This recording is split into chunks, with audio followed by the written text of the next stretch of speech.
bonsoir à tout le monde. Nous allons avec l'aide de Hachem diffuser un cours à la mémoire de notre maître, de nos maîtres, on va dire. Dans la Hiloula se passe cette semaine, Be'ezrat Hachem, mardi soir, donc mercredi soir. J'ai nommé Rabbeinu Moshe ben Maimon, connu sur l'acrostiche de Harambam, Maïmonide. Et aussi notre maître qui a vécu bien après, Rabbi Yaakov Abe'sera. Ce grand tzaddik, le même jour, mardi soir, c'est la Hiloula de ces grands tzaddikim. Bien sûr que tout le monde connaît la grandeur de Harambam, de Maïmonide, par ses écrits, par son Mishneh Torah, c'est-à-dire ce sont des classiques, les classiques du judaïsme, les classiques de la halakha, où on peut trouver dans ces 14 livres qu'il a emprunté le nom Yad HaHazaka, c'est-à-dire la main forte. Ces deux mots, Yad HaHazaka, sont écrits à propos de Moshe Rabbeinu dans le Deutéronome. Il s'appelle Moshe, et dans le Deutéronome, dans Devarim, Moshe Rabbeinu a montré au Am Israël sa grandeur, Yad HaHazaka, sa main forte, Asher Asa, qu'il a fait, c'est-à-dire les miracles, et l'écriture de la Torah. Ça, c'est Moshe Rabbeinu. Étant donné que depuis Moshe Rabbeinu jusqu'à Moshe ben Maimon, il n'y a pas eu un homme qui se levait dans l'histoire juive, qui est comme Harambam. Alors Harambam s'est permis d'emprunter Mishneh Torah, c'est-à-dire le livre de Devarim qui s'appelle Mishneh Torah, puisque c'est une répétition des 4 livres de la Torah, Bereshit, la Genèse, l'Exode, Lévitique, le Nombre. Donc Devarim, il s'appelle Mishneh Torah, c'est une répétition de Moshe Rabbeinu. Et Yad HaHazaka. Harambam a réuni ces deux titres, Mishneh Torah. Mishneh, c'est-à-dire la répétition de la Torah. Mais Mishneh, c'est aussi Neshama. Neshama de la Torah se trouve dans le Sefer Devarim. Ça sera le Sefer Devarim, le 5e livre de la Bible que nous allons lire au Sha'ana Rabbah, avec lequel on va poursuivre la Simchat Torah, parce que le Mishneh Torah est le cœur et la Neshama de Moshe Rabbeinu. C'est là où trouve Harambam d'extraire le nom de cette grande Neshama de Moshe Rabbeinu, et il va en fait emprunter la prophétie, la grandeur de la Torah dans la connaissance, et plus encore, la transmission de Harambam, les écrits Yad HaHazaka. La même chose, Rabbi Yaakov Abe'sera, qui lui aussi a écrit 12 livres. Il y a eu beaucoup de livres qui ont été brûlés, malheureusement, qu'il avait un très grand tsahar, Rabbi Yaakov Abe'sera. Il nous reste aujourd'hui 12 livres de Rabbi Yaakov Abe'sera. Ces 12 livres sont pétris et imbibés du Pardes à Torah, c'est-à-dire le verger de la Torah, à savoir le sens simple, littéral, le sens allusif, le sens allégorique et le sens ésotérique. Rabbi Yaakov Abe'sera a écrit sur tous les domaines de la Torah, à savoir, en commençant par le Humash, la Paracha, des Drashot, selon l'allégorique, selon le Sod, et aussi sur la Halakha. Un des livres qui est puis des fois inaccessible pour certaines personnes, parce qu'il nous faut connaître les Hakdamot du Zohar, les Hakdamot du livre de Etz Haïm qu'a écrit notre maître l'ange, Rabbi Yitzhak Luria Ashkenazi, Zatzal, Arizal, il s'appelle Etz Haïm, l'arbre de la vie. Notamment, Rabbi Yaakov Abe'sera a fait un pirouche, un commentaire dessus, qui s'appelle Mahsof Halavan. Mahsof Halavan, c'est-à-dire, ces deux mots sont écrits au sujet à propos de notre maître, notre patriarche Yaakov Avinu, lorsqu'il a entaillé les rameaux de peuplier, les rameaux d'amandier et les rameaux de glandier, des marrons.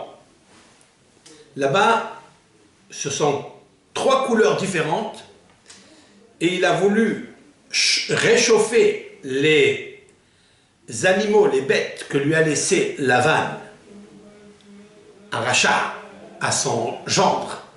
Il lui a laissé des brebis, des chèvres stériles. Et Yaakov Avinu, il savait qu'elles étaient stériles et il a fait un stratagème pour donner la force à ces animaux mâles-femelles de s'accoupler alors qu'elles ne servaient à rien jusqu'à présent, puisque les mâles et les femelles se sont séparés pour ne plus procréer parce qu'ils n'arrivaient pas à donner. Qu'est-ce que fit Yaakov Avinu avec son roi HaKodesh? Il a entaillé donc les peupliers, l'amandier et le glandier, pas le glandier, le marronnier, les marrons, et il a le châtaignier plus exactement, hein, les châtaignes, c'est vrai. Et donc, il y avait des couleurs, des rayures marron et des rayures blanches. Ça s'appelle Mahsof Halavan, c'est-à-dire dévoiler le blanc, couleur blanche, en enlevant l'écorce de peuplier ou bien de l'amandier et du châtaignier. Le Rav a compris que dans ce nom-là, il y a ce qu'on appelle dévoilement de la blancheur, c'est-à-dire de la lumière.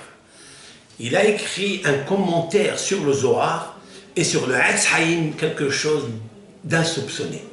Ce n'est pas tout le monde qui est capable de pénétrer ce livre, de le comprendre et de mettre la lumière en exergue. Rabbi Yaakov l'a fait. La question est de savoir pourquoi ces 2 grandes Neshamot, Harambam et Rabbi Yaakov Abaxera, sont ensemble et sont décédés le 20 Tevet. Bien sûr, quand on parle de ces grands maîtres, Maïmonide d'abord, après Rabbi Yaakov Abaxera, il faut savoir qu'au moment où on va citer des phrases qu'ils ont écrites dans leur livre, à ce moment-là, il faille que la bouche spirituelle, les lèvres spirituelles de ces grands tzadikim vont se mettre à parler et à nous bénir. À quel moment ils vont nous bénir? Lorsqu'on va parler, nous, leurs enfants, nous, les élèves de ces grands maîtres, ils se mettront à parler parce qu'ils sont tellement heureux qu'on est en train de dire maintenant, à l'instant, des Dvar Torah qu'ils ont écrits dans leurs livres sacrés. Et cela est un grand bénéfice pour le tzaddik et c'est un grand bénéfice pour nous. Et en reconnaissance de cause, ils viendront nous remercier et nous bénir pour ça. Bien sûr, il faut savoir pourquoi ils sont tombés les 2 ensemble dans ce Tevet, et c'est la paracha en fait de Shemot. Alors, je vais vous lire un verset qui est le premier verset de la paracha. Et voici les noms des Ben Israël qui sont venus en Égypte. Et Yaakov, Ish Uveto Ba. Yaakov et sa famille, sa maison, sont venus. Il y a une petite question. Et Yaakov. Et Yaakov. Pourquoi dire Et Yaakov? La Torah aurait dû plutôt dire Mitzrayma, Yaakov, Ish Uveto. Les 2 lettres Et sont en plus. Je voulais dire comme ça, avec l'aide de Hachem. Et faire une allusion, ici, dans ce verset, la Torah fait allusion à la Neshama de Yaakov Abersera, qui lui aussi était en Égypte, et il est enterré en Égypte, c'est-à-dire à Damenhour. Là-bas est enterré Rabbi Yaakov Abersera. Est-ce par hasard que Rabbi Yaakov Abersera, qui était au Maroc, qui aurait dû être en Eretz Israël, qu'est-ce qu'il fait en Égypte? Et jusqu'à maintenant en Égypte. Ça n'est pas un petit peu la 2e ou 3e ou 4e édition de Yaakov Avinu, n'est-ce pas? C'est sûr et certain qu'Akadosh Baruch Hu, il a relié ce grand tzaddik Yaakov Abechsera avec Yaakov, un patriarche qui a vécu 17 années en Égypte. Il a failli être enterré en Égypte, mais il a demandé à Yosef et de le faire jurer de le raccompagner en Eretz Israël à Hebron. C'est ce qui s'est passé. Je voulais dire avec l'aide de Hachem, mais il y aura un autre Yaakov, qui est Yaakov Abechsera. Celui-ci, il restera en terre d'Égypte parce qu'il faut sauver le peuple d'Israël. Et je vais vous dire pourquoi. Tout d'abord, et Yaakov, ça veut dire il y a une autre neshama d'un tzaddik qui s'appellera Yaakov, qui lui sera en Égypte. Et d'ailleurs, je vais vous dire quelque chose qui me vient maintenant à l'idée. Et Yaakov, Aleph, dans les initiales, et Yaakov, Aleph, Yud. Aleph, c'est Abechsera, Yud, Yaakov. Abechsera, Yaakov, on le connaît qu'il n'y a que un seul. Aleph, Yud. Yaakov, Abechsera. Et même si vous comptez, Ve'ele, Shemot, Bene, Israël, Habaim, Misraïma, Et, Yaakov, Ish ou Beto, Baou. Il y a 11 mots. 1, 2, 3, 4, 5, 6, 7, 8, 9, 10, 11. Il y a 11 mots. 11 mots, c'est Yud Aleph, Yaakov Abechsera. Comme si ce verset-là était dédié, par allusion, par ésotérisme, à Yaakov Abechsera. Très intéressant. Je vais vous lire d'abord un Pirouche, un commentaire de Rabbi Yaakov Abechsera. Sur ce verset-là, il dit, il nous faut savoir que l'essentiel de la venue de l'homme dans ce monde, c'est pour perfectionner son âme évolutive et son âme émotionnelle. Ruach et Neshama. Et cette évolution, cette perfection ne peut se faire que par le biais de l'étude de la Torah, consacrée à l'étude de la Torah, et l'attachement au commandement divin et à la prière d'une façon convenable, d'une façon parfaite. Et lorsqu'il méritera d'améliorer, d'embellir son âme végétative, plus son âme évolutive, plus son âme émotionnelle, il méritera que la Shekhinah s'attache à lui. Ça, c'est des paroles qui sont écrites dans le Zohar, qui sont répétées dans les livres de Harizal. Il dit, il me semble.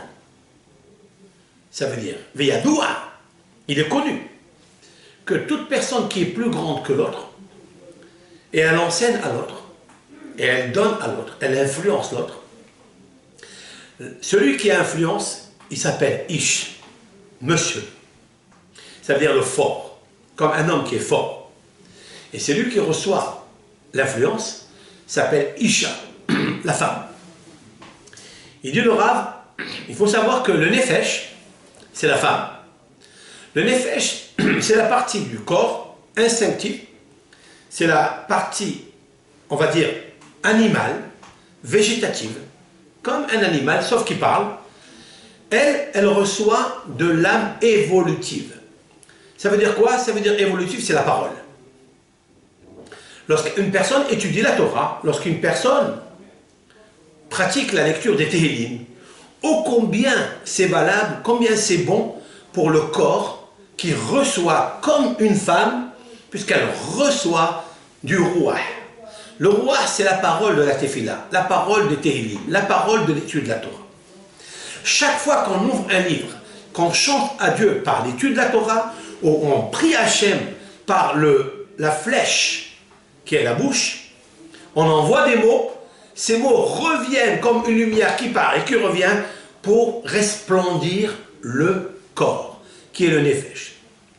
Donc le Ruach, la parole, devient le papa, devient l'homme, et le corps qui reçoit devient la femme, devient la Nekeva, devient le Keli, c'est-à-dire l'outil, le vase précieux qu'il reçoit. Maintenant, le Ruach, lui aussi, il reçoit de la Neshama. Qu'est-ce que la Neshama? C'est l'intelligence qu'il y a dans le cerveau et dans le cœur. Cette intelligence, lorsqu'un homme reçoit d'elle, pour pouvoir activer son étude de la Torah par la bouche pour alimenter le corps, eh bien la Neshama devient le professeur, devient le papa, devient le mari, et la bouche, le Ruach, c'est-à-dire les paroles, le vocabulaire, devient celui qui reçoit. Parce que ce vocabulaire, il deviendra plus parfait. Il y a des personnes qui parlent, ça ne branche pas. Le courant ne passe pas. Pourquoi? Parce que cette personne qui parle, elle parle. Mais il n'y a pas d'âme dans ce qu'il dit. Quand il y a une âme, c'est que cette personne est attachée à la sagesse, au da'at, à la connaissance, la vraie connaissance, et elle reçoit de cette connaissance, et elle influence, elle allaite, si l'on peut dire ainsi, les parties qui sont inférieures à elle. Voilà ce que dit Rabbi Yaakov Abassera, je pense en substance. Il dit maintenant, lorsqu'on arrive à ces trois niveaux, que le Nefesh reçoit de Ruach et le Ruach reçoit de la Neshama, on peut alors espérer à s'attacher à la Shekhinah. Et même la Shekhinah, elle pénètre dans cette personne, et cette personne, elle est capable de faire tous les miracles, entre guillemets. Parce que le miracle, ça ne veut pas dire grand-chose. Ça n'est pas le miracle qui doit intervenir dans notre vie.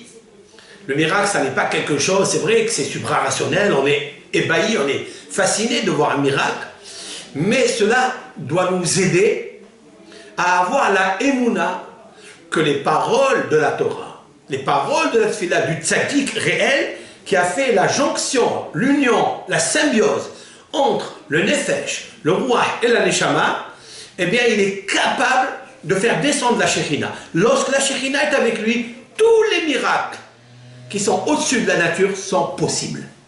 Ce sont des paramètres qu'on ne peut plus compter sur la nature. Ils sont irrationnels. Et ça, c'est justement la Emouna. Et c'est ça, la Emouna s'appelle la Shekhinah.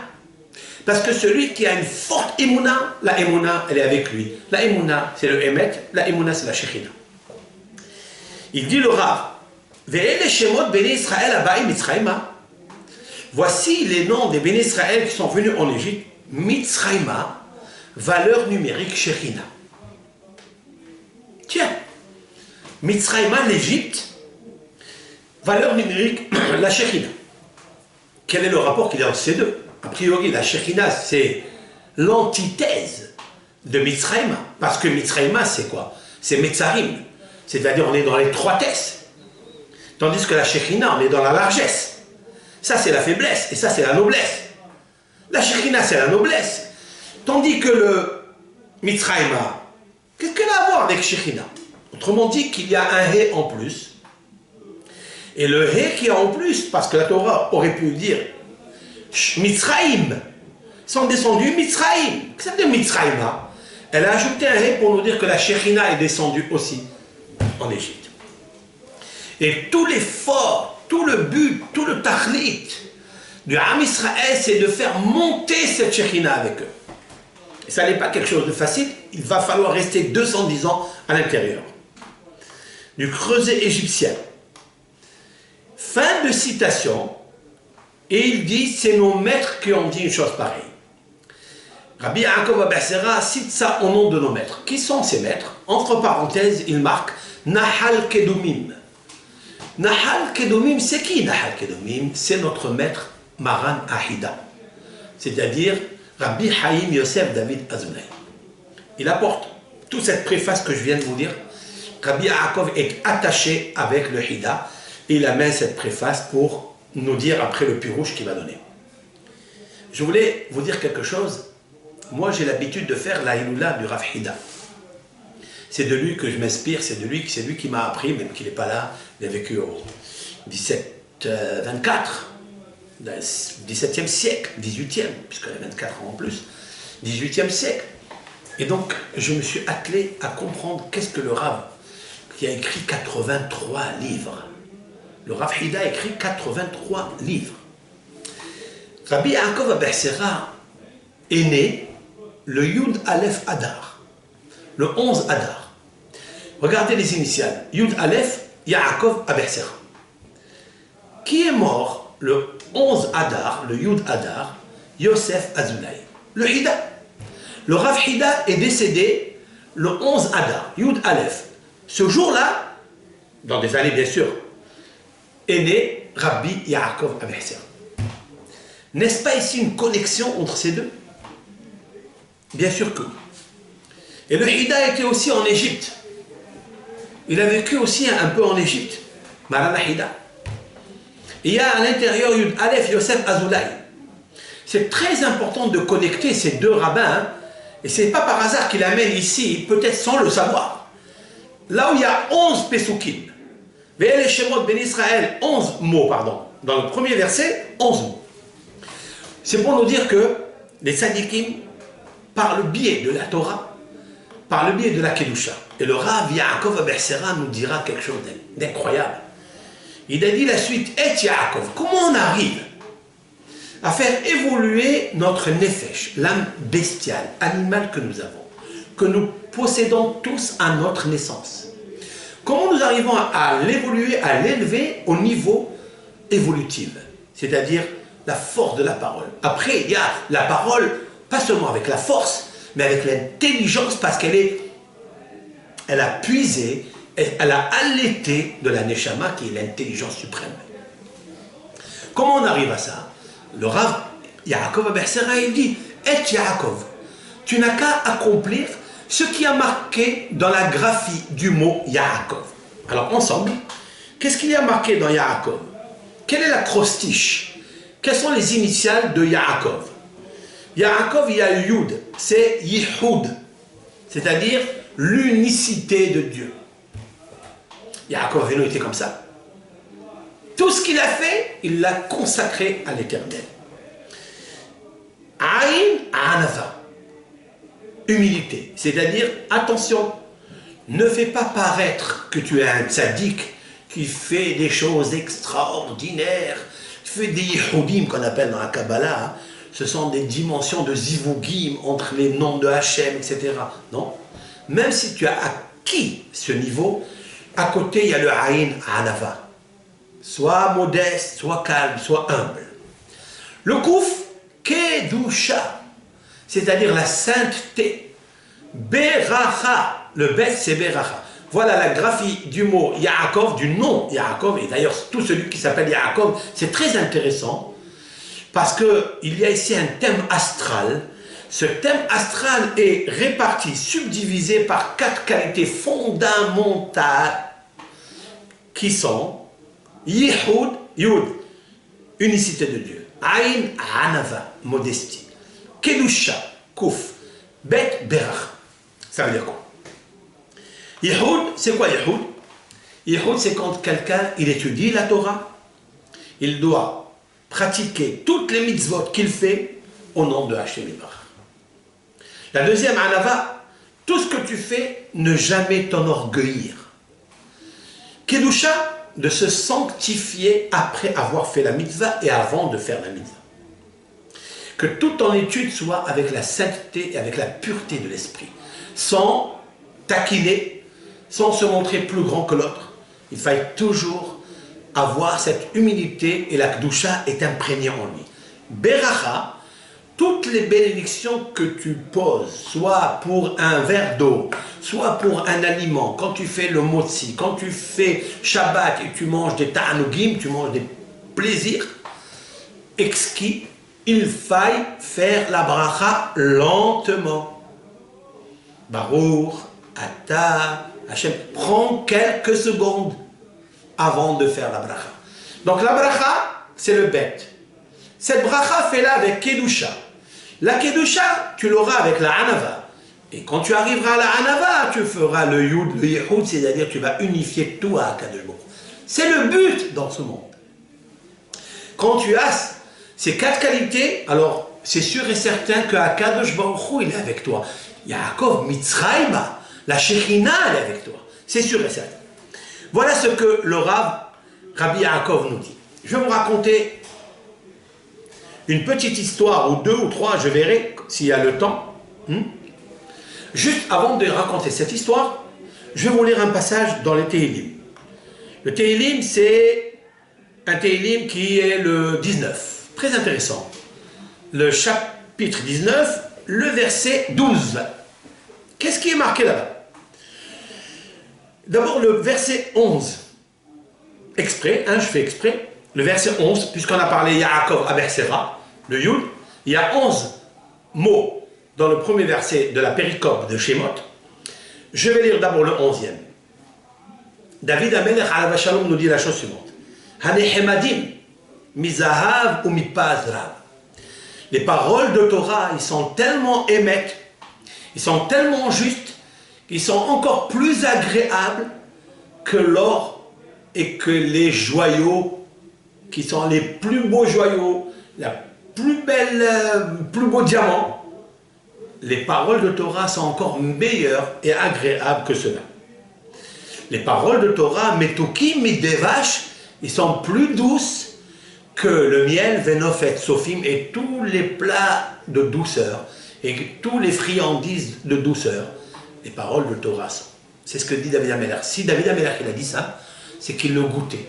Quand il étudiait la Torah, David Amelech, il sentait tellement la vérité dans son âme, parce qu'il a dépassé le niveau du Nefesh, il a dépassé le roi, il est arrivé à Neshama, peut-être même un peu plus. Haya. Et Yehida. C'est-à-dire le 4e et le 5e niveau. D'où je le sais?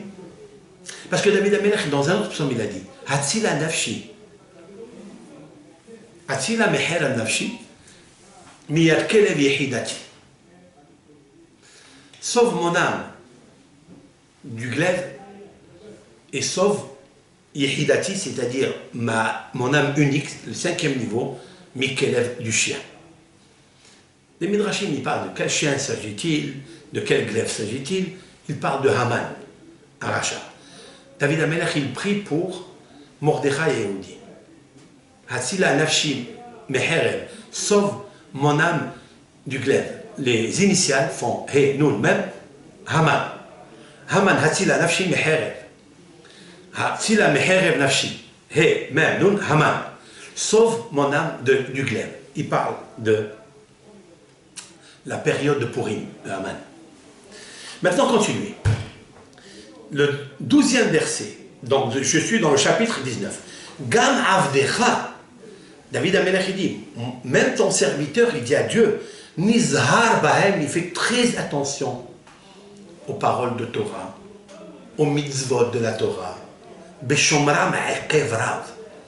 En les gardant, en les observant avec la plus grande justice et justesse. Voilà ce qu'il dit David Amelech. Là, il y a le mot ekev. Et il y a dans les fins des mots, Nizhar, il y a un resh, suivez-moi. Nizhar, il y a un resh. Bahem, il y a un mem, à la fin, hein? On appelle ça Sofé Tevot, la fin des mots. Nizhar, resh. Bahem, mem. Beshomram, mem. Ekev, bet. Resh, mem. Bet, mem. Rambam. Rambam, c'est notre cher l'aigle, cette grande aigle Harambam, qui est l'auteur du Mishneh Torah, qui est ce qu'on appelle le Nesher Gadol, le grand aigle, le grand médecin, le grand kabbaliste. Il était aussi kabbaliste. Pas seulement philosophe comme le pensent certains, il était un grand kabbaliste. Voilà le nom de Harambam, à côté du nom Ekev. Ekev, c'est Yaakov. Les deux vont être dans la même période. Les deux étaient en Égypte et les deux, Rambam, lui, il va être le docteur du roi égyptien de l'époque. Et Rabbi Yaakov habitera à Damenhor. Et après il est marqué Gamizedim Hasoch Avdecha. L'Éternel, sauve-moi de ceux qui veulent me faire du mal.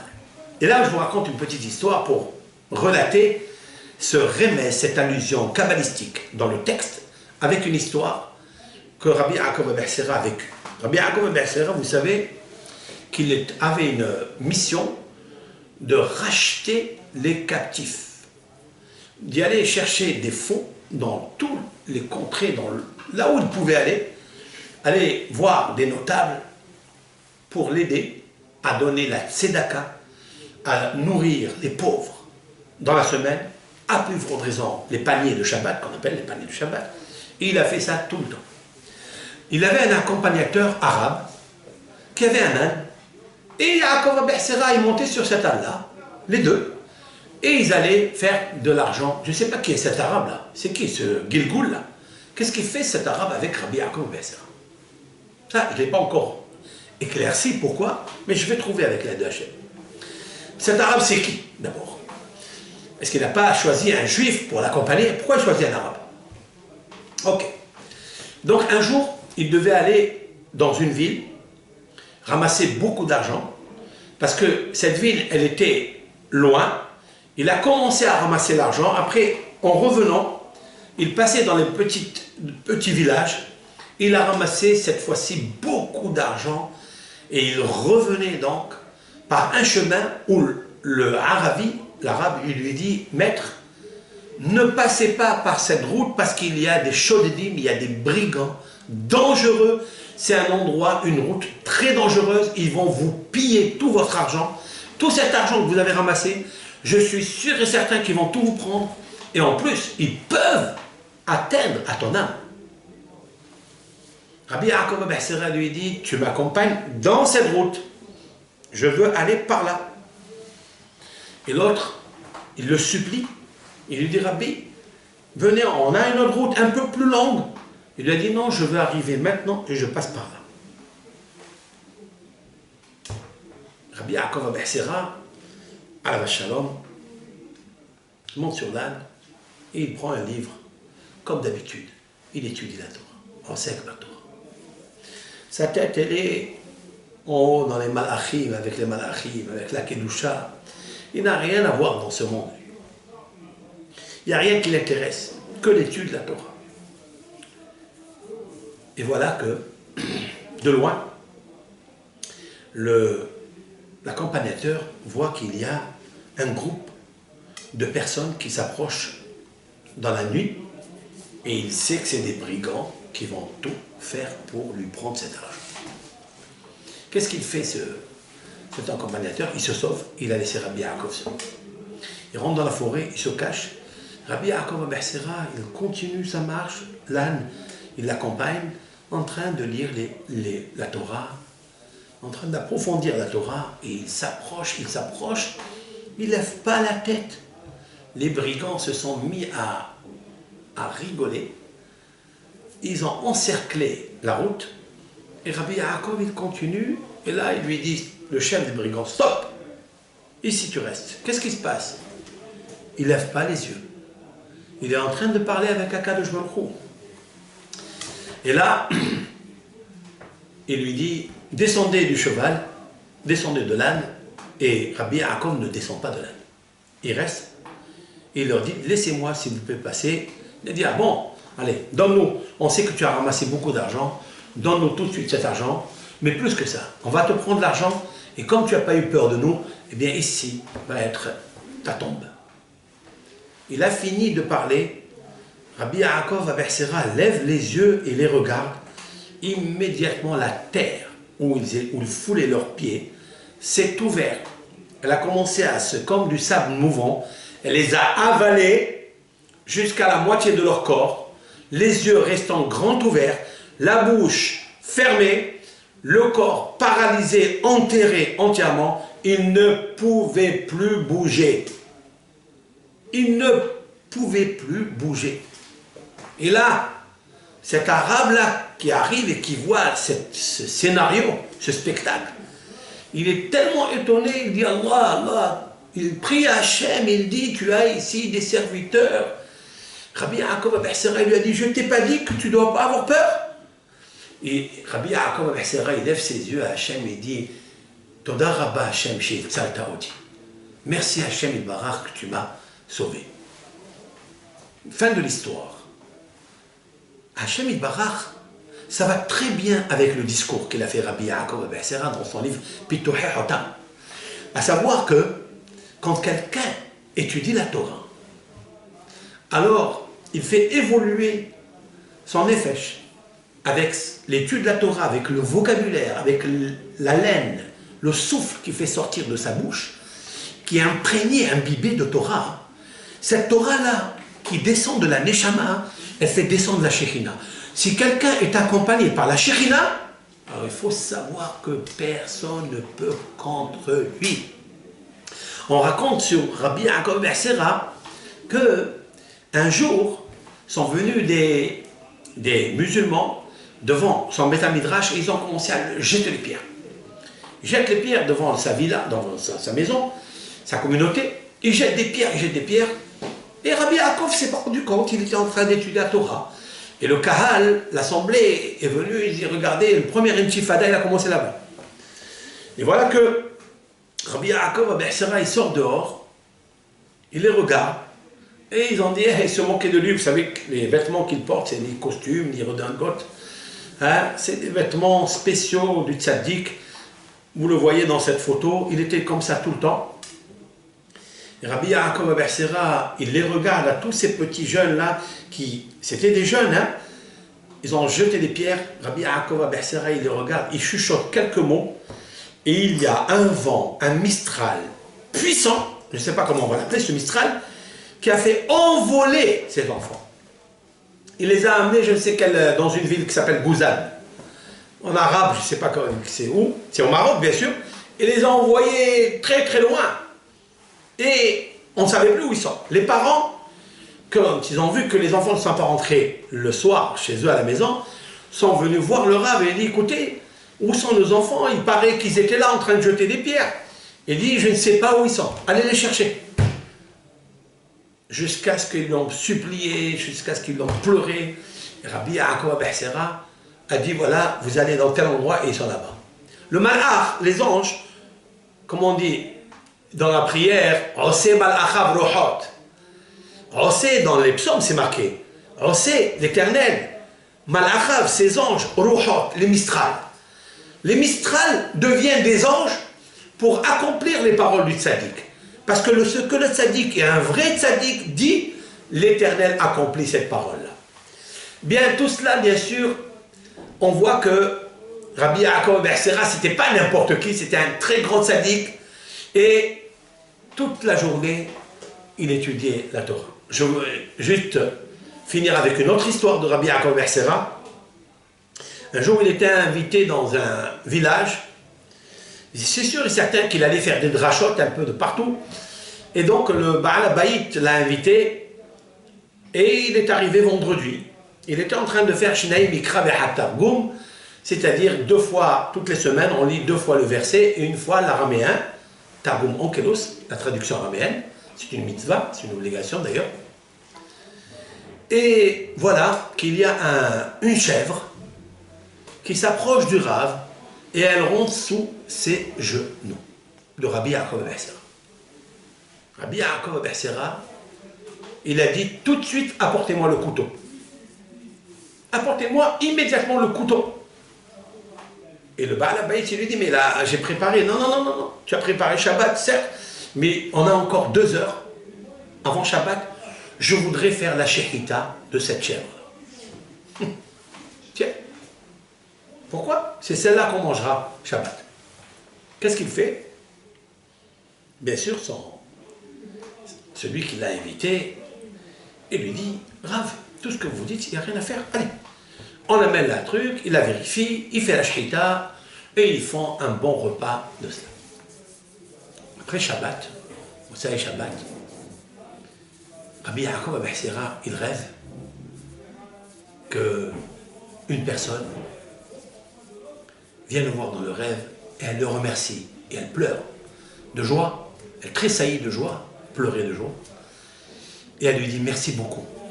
Ça fait quelques années que je suis enfermé dans cette chèvre et il est arrivé ce moment-là tellement grand parce que dans le ciel Ils ont dit, il n'y a qu'une seule personne au Maroc, un rave qui pourra te sortir de cette chèvre. C'est Rabbi Yaakov Be'Sera. Rabbi Yaakov Be'Sera avait compris que cette chèvre est venue lui demander un service. Et ça, c'est quelque chose d'extraordinaire. Ça n'est pas donné à tout le monde. Ça, c'est donné à des personnes qui s'appellent Yaakov, qui ont fait attention au Yud, au Yihoud, c'est-à-dire l'unicité de Dieu, qui ont fait attention à Aïn, à la Hanava, jamais s'enorgueillir de ce qu'on fait. Même si on est grand Torah, même si on est grand dans la richesse, même si on est grand dans la sagesse, peu importe. Il faut rester toujours humble et petit, comme Yaakov Avinu, qui a dit, je suis petit de tous les bienfaits que tu as fait avec moi. Comme ça, il a dit à Hachem. Mais Yaakov Be'Sera pareil, le Kouf, c'est la Kedusha, il était tellement pur, tellement saint, tellement séparé de ce monde. Il dormait par terre. Il n'a jamais dormi dans son lit. Rabbi Meir Be'Sera, de mémoire bénie, le fils de Baba Saleh, a raconté que Rabbi Yaakov Be'Sera n'a jamais dormi dans un lit. Où il dormait alors? Il dormait par terre. C'est ce qui s'est produit avec Rabbi Israël Be'Sera, Baba Saleh. Je vous raconte juste une petite anecdote. Quand j'avais 18 ans, donc je suis parti de Marseille au boulevard de Strasbourg à Paris pour voir Baba Saleh. Et là, je suis arrivé en retard. Vous savez, les trains, ce n'était pas les TGV d'aujourd'hui. Je rentre dans la maison de Baba Saleh. Il y a une dame qui m'ouvre, je pense que c'était sa femme. Et je lui ai dit, voilà, je viens de Marseille, je suis jeune, je suis un élève de l'Aïshiva, je voudrais voir Baba Saleh qui me donne une beracha. Elle m'a dit, excusez-moi, mais il dort. Il a reçu toute la nuit et il s'est endormi après la prière, il se repose. Alors moi, je ne sais pas, j'ai eu un courage de lui demander, pas un courage, c'est même pas parce que l'innocence à 18 ans, je lui ai demandé, est-ce que je peux le voir en train de dormir? Elle m'a autorisé. Et elle m'a ouvert la porte, je regarde Baba Saleh, il y avait un lit à droite, un lit à gauche, et lui, il était par terre, sur une petite couverture, il dormait, recroquevillé, comme ça, avec une couverture sur lui, était maigre, très maigre, par les jeûnes et par la tfila, par la prière pour le Ham Israël. D'où il a appris à faire ça? Vous savez, ça m'a marqué énormément jusqu'à aujourd'hui. Et chaque fois je raconte cette histoire, cette anecdote, et le fait de voir Baba Saleh comme ça, en train de dormir, par terre, sur une couverture, bien sûr, parce qu'il ne faut pas dormir ni sur la terre, ni sur le marbre. Ça n'est pas, d'après la Kabbalah, c'est pas bon. Il faut mettre toujours une hatzitza, c'est-à-dire un isolement entre le corps et le sol. Ça m'est resté gravé. Mais Rabbi Yaakov Be'Sera, c'est lui le maître de tout le monde. C'est son grand-père. Bien sûr que Baba Saleh a appris de lui. Nous, on ne peut pas faire une chose pareille. Si nous, on fait une chose pareille, on va se moquer de nous. Parce qu'on n'est pas à la hauteur. Il faut être un auteur à la hauteur. Et c'est la raison pour laquelle Yaakov, c'est quelque chose d'extraordinaire. Puisse Maïmonide, Harambam, Rabbi Moshe Bar Maïmon et Rabbi Yaakov Be'Sera soient pour nous Méditsei Yosher. Ce sont des avocats qui prieront pour nous, qui plaident pour le Ham Israël, qui guérissent tous les malades d'Israël. Et n'oubliez pas, bien sûr, d'allumer une veilleuse avec l'huile d'olive, où il y a 2 mèches, 2 petites bougies, hein, de l'huile d'olive, quoi. Une pour Harambam et une pour Rabbi Yaakov Be'Sera. Et en même temps, raconter cette histoire que je vous ai racontée, 2 ou 3 histoires, pour le bienfait du Ham Israël. Tiskou la mitzvot, kol tov.